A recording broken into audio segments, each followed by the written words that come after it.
We've heard from so many of you, our Business Inspires podcast listeners, that you're having a difficult time leaving a rating and review for the podcast in iTunes. So here's a painless way to do it. Go to www.pleasereviewmypodcast.com/Business Inspires for an easy step-by-step tutorial to follow. That's www.pleasereviewmypodcast.com/Business Inspires. Reviewing and rating our podcast in iTunes helps us in so many ways, but most importantly, we get your feedback on what you like about the podcast. Thanks for being a listener and subscriber and going to www.pleasereviewmypodcast.com/Business Inspires. This is Business Inspires, a monthly podcast of the TriVillage Chamber Partnership. To run a successful business, you need resources, valuable connections, and community recognition. Business Inspires will provide you with the tools, resources, and examples to inspire you to create the business you're envisioning. Here's Michelle Wilson, Executive Director of the TriVillage Chamber Partnership. Hi, I'm Michelle Wilson. I'm the Executive Director with the TriVillage Chamber Partnership, and today I'm speaking with Scott Humphrys with 1400 Food Lab and one of our members, and thank you for joining us. Good morning. Thanks for asking me. Yeah, of course. So we always start this podcast off with the same question, and that question is, what did you want to be when you were young? What did you want to grow up to be? When I was very young, I didn't really know what I wanted to be, and I don't think most kids do. I think you boys say, I want to be a policeman or a fireman or a soldier at some point, and then as they get older, they figure it out. But I actually did want to be a soldier, and I wanted to be an aviator. I wanted to be a pilot, and my father was. And I actually did accomplish that. I flew H-64 Apaches in the Army for a 23-year career. Really had a great time and fulfilled that dream, and then had to move on to another career because all things end. But it worked out very well. That's an exciting ambition and to fulfill. Yeah. I never dreamed I was going to get there, and everything kind of fell in place through a lot of hard work and some people looking out for me at the right time and helped me along the way. That's great. So what what are some of the lessons perhaps that you learned along the way that got you to where you are today? The lesson I learned along the way is you don't do it alone. And somebody's got to stop and take a moment to show you something or that you're capable of that you didn't see yourself, or maybe help you go in a direction you didn't realize was right in front of you, and provide that opportunity. So everybody needs help, I think, getting that first step toward their dreams, whether they know it or not. Somebody's helping you. Good. And did you receive any tip or advice, that one big thing that really stuck with you as you transitioned through careers? I mean, there's been a million, but some of the earliest ones I always remember is take the hard right. Always, when you're given a choice, take the hard right. Do the right thing no matter what, and whether it seems like it'll pay off or not, when it happens, it will. You can't go wrong taking the hard right. And sometimes doing the right thing is the harder route. Very much so. Very much so. But I've stuck by that, and as much as any human can, and all the businesses I've been involved with, and it has always paid off in the end. That's really great to hear. When I was doing my research on you, so I could prepare a little bit more for this, I wasn't stalking you. I was just Did you call it around. Chinese? They've got everything on. No, but I'll put a probe out for that. Yeah. I did see that you were an adjunct instructor, and what I thought was fascinating was it says you did leadership and critical life skill coaching. So can you tell me a little bit about that? Yeah. So I was at Audubon University meeting with the president, Kathy Crendel, and we were talking about my experiences in the military, and also as a founder of Mission Essential, a large government contracting company we started back in 2005. And the lessons I learned, and she was seeking advice on some other matters.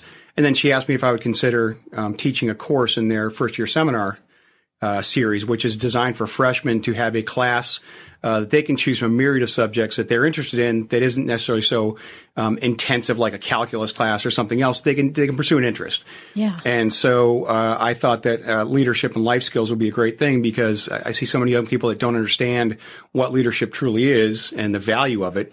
And then just some life skills that I've learned along the way, being 51 and not 18, that I thought were important, that helped me, that I didn't necessarily have at their age, but sure would have helped. So I put together a curriculum for a semester on tenets of leadership and characteristics of a leader, and values and just all those things you use as a leader, and how to interact with your people to inspire and motivate them and give them direction, and then peppered in some life skills along the way. And it was a very interactive course, and I spent about half the time in the classroom. Then half the time I took them out of the classroom to a climbing wall. There's an little island in the stream on the south side of Otterbein that I took them out and made them do some survival skills. It was a lot of fun. Everybody loved it. And what I found was there were some people that really flourished in the classroom. And then I took those people that were really timid in the classroom. I took them outside, and all of a sudden they were in their element. And they flourished, and they turned into leaders. And so it's really great to show them that in the circumstances that fit best for you, you can really become an amazing leader and just achieve what you wanted to. Maybe where you were before wasn't the right place, but once you get to the right place, you can do what you want to do. That's great, and what a testament to alternate learning styles. Absolutely.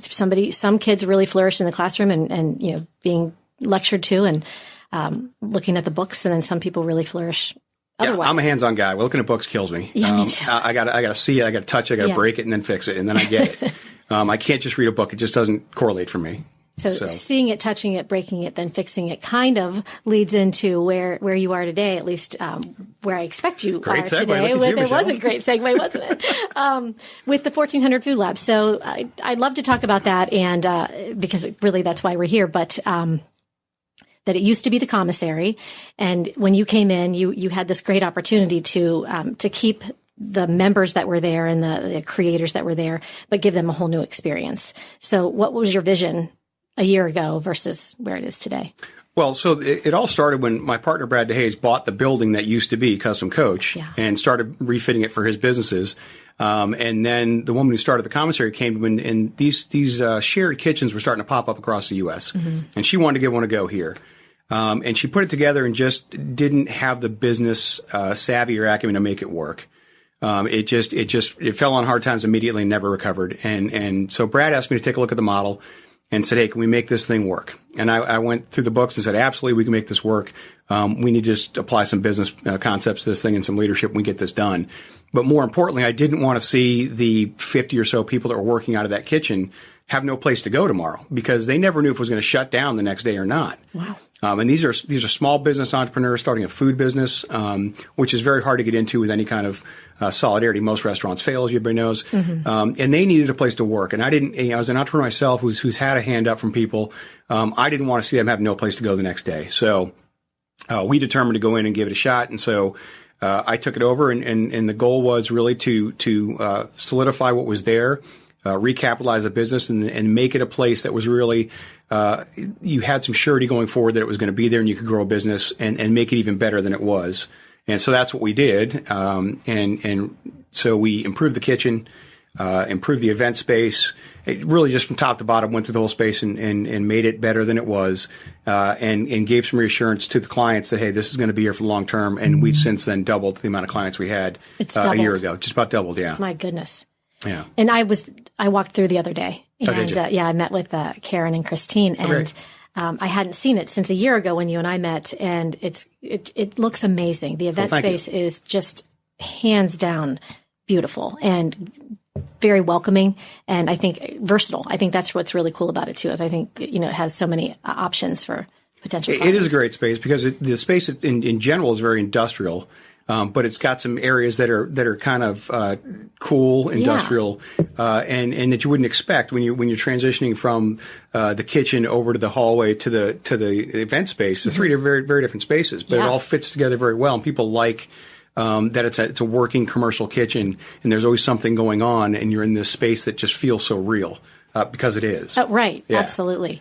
And it's cool too that you've built out a couple of spaces that is new from what was offered before. I think there's a couple of people that are maybe at a different level, and you've built out a couple of spaces for them. We built some private kitchens out because one of the things we realized is that the expense of building a kitchen, a commercial kitchen, is a huge barrier to entry for people in the industry.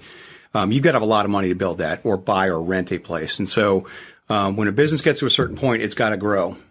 And so one of our businesses was very constrained. It was Bentos to Go. They do prepared meal delivery, and they also do some catering. And she was putting 1,000 meals a week through our kitchen, through the shared use kitchen. Wow. But she needed to grow and could grow, but she was being constrained by the size and the efficiencies in that kitchen when you get to a certain point. But she never had the confidence in the facility that it was going to be there to make any investment to push for a private kitchen or do anything else. And so I spent time with her assuring her we were going to be here and this was a professional establishment, but that this was a risk she couldn't afford not to take.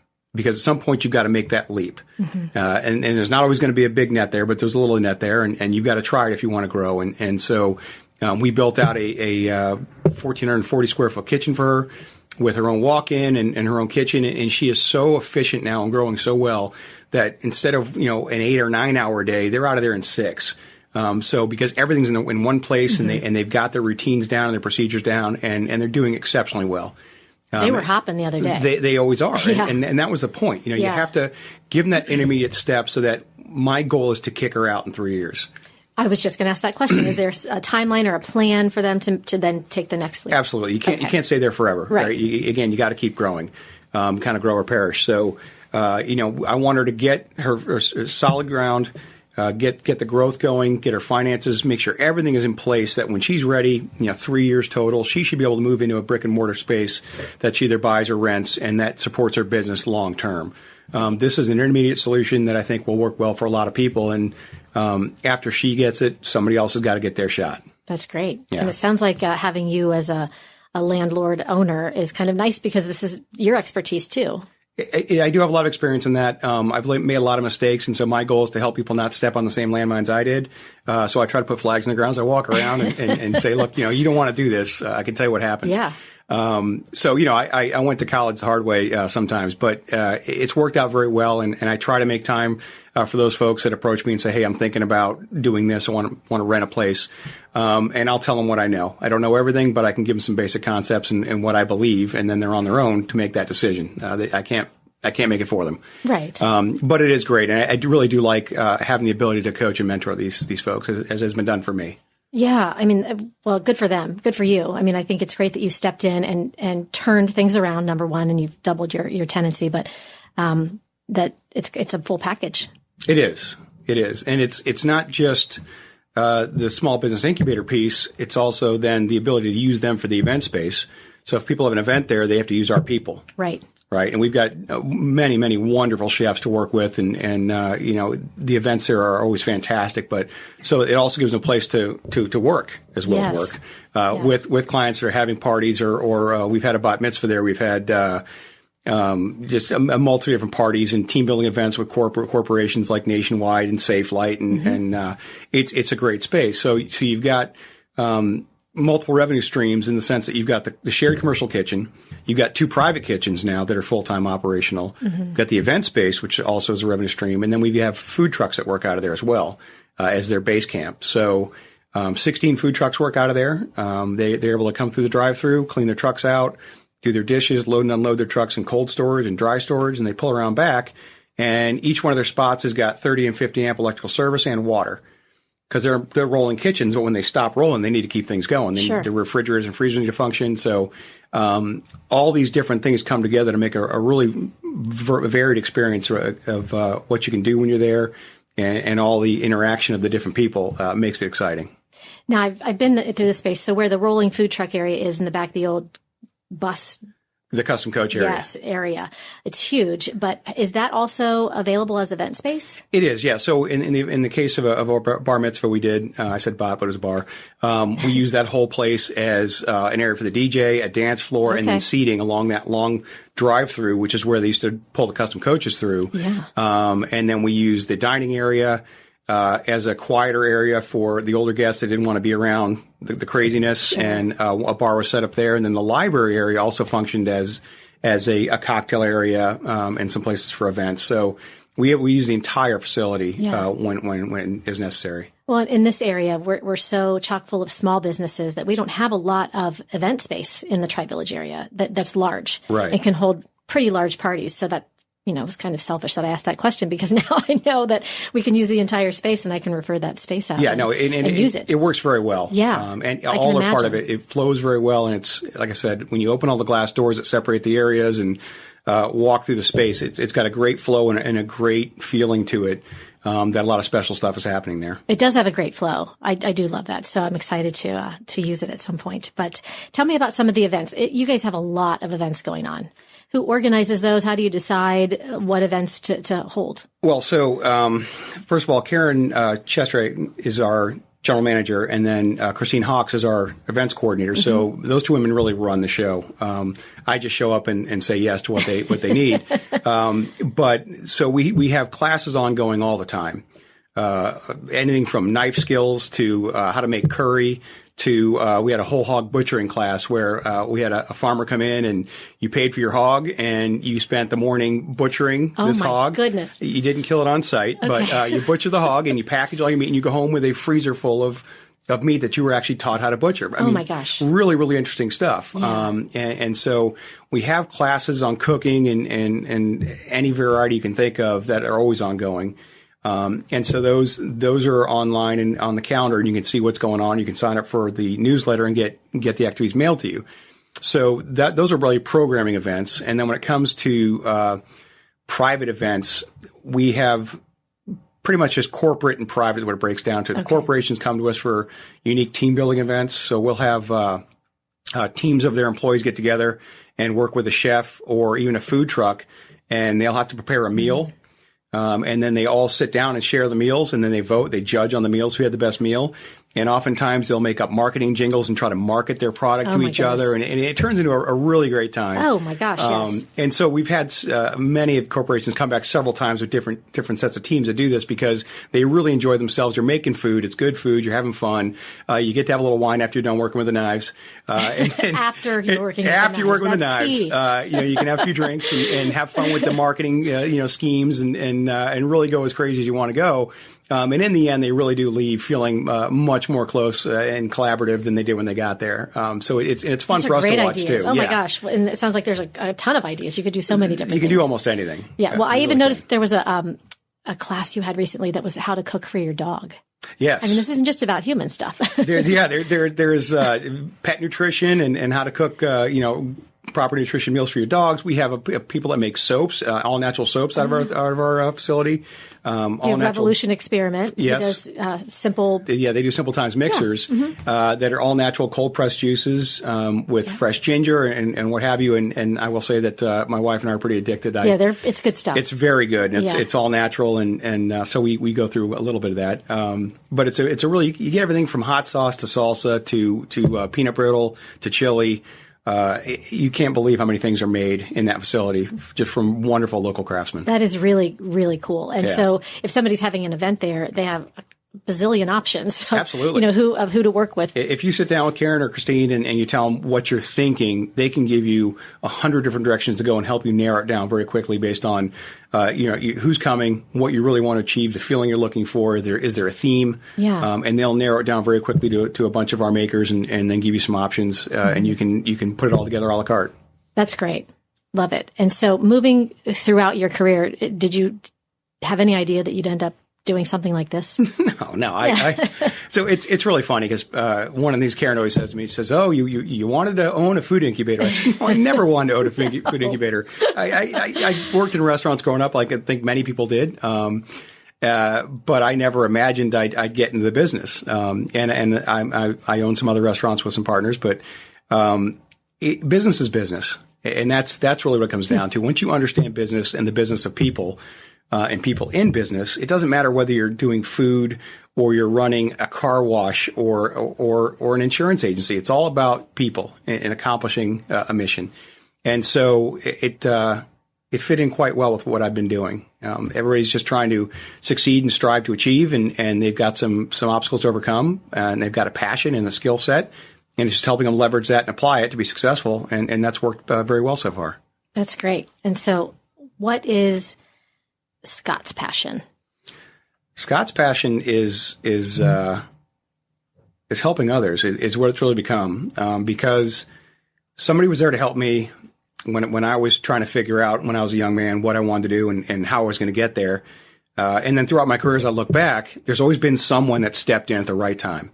And so as I progressed and had the opportunity to do so, I said, I can share my experience and make someone else's experience a little better, make their steps forward a little more rapid, a little more deliberate. So I really do enjoy that. And that sounds kind of selfish or self-promoting, but it is something that brings me satisfaction to give back what was given to me, whether people realize it or not. So that's my passion. Just keep getting better and learning new things. doing this, I've learned a lot, as you might imagine, entering the food industry from the back of the house side, the kitchen side. Yeah. And then also partnering in restaurants with Brad. I've learned front of house and back of house all together. And so there's this continuity that streams through it all. But the bottom line is people in business. Well, I think it's really cool that you clearly are not afraid of having a dream or a vision and then going after it. And then you get to use and put your passion to play every day. So good for you. Thanks. That's really exciting. That's been fun. Why don't you tell everybody who's listening how to find the Food Lab? So you can go to 1400foodlab.com is the quickest and easiest way. But we are located right on Route 33 in Marble Cliff. So it's a big gray building that says Connect Realty on it. And on the left-hand side or the north side of the building, you'll see a rust-colored wall with the 1400 Food Lab logo on it. But you can call us, you can email us, you can go on the website, you can drop in.